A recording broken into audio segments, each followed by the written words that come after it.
चल लवकर, बाहेर पडू नाही तर कोणीतरी बोलवायला येईल. आलं तर येऊ दे ना, आपण नाही सांगायचं, सरळ नाही जायचं. अगं हो बरोबर आहे, पण साहेब स्वतः आले आमंत्रण द्यायला. मग म्हणे आता तरी शाळा हो, आता तरी डोळे उघड. नको त्या माणसावर एवढा विश्वास ठेव, तो त्या लायकीचा नाहीये. हां हां बरोबर आहे. ताई आता इतक्या वर्षांपासून ती सवय लागली ना, म्हणून आपसुक निघून गेलं माझ्याकडून ते. ते साहजिकच आहे म्हणा. आणि हे काय एवढं सामान? अरे काही नाही, थोडंसं घरचं खाणं बनवून घेतलं. तिला बाहेरचं नको ना द्यायला. हां स्वानंदी, तुम्ही अशा का बसल्यात? चला ना, निघा ना.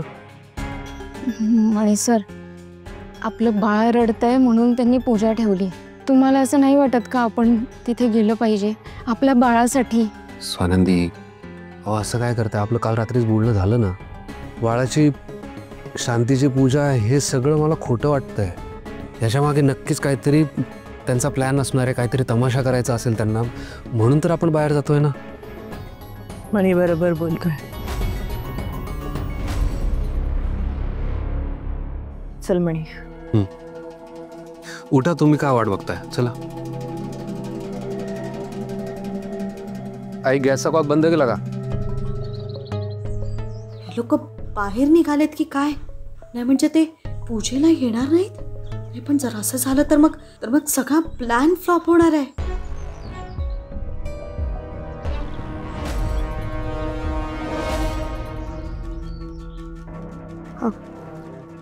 हा गुरुजी, हो तुम्ही येताय ना?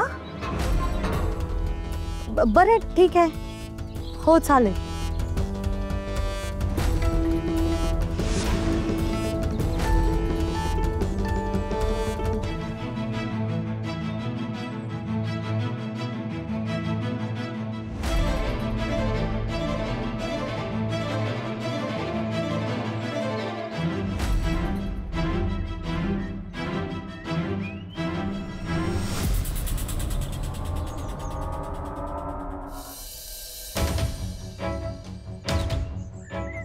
चल लवकर.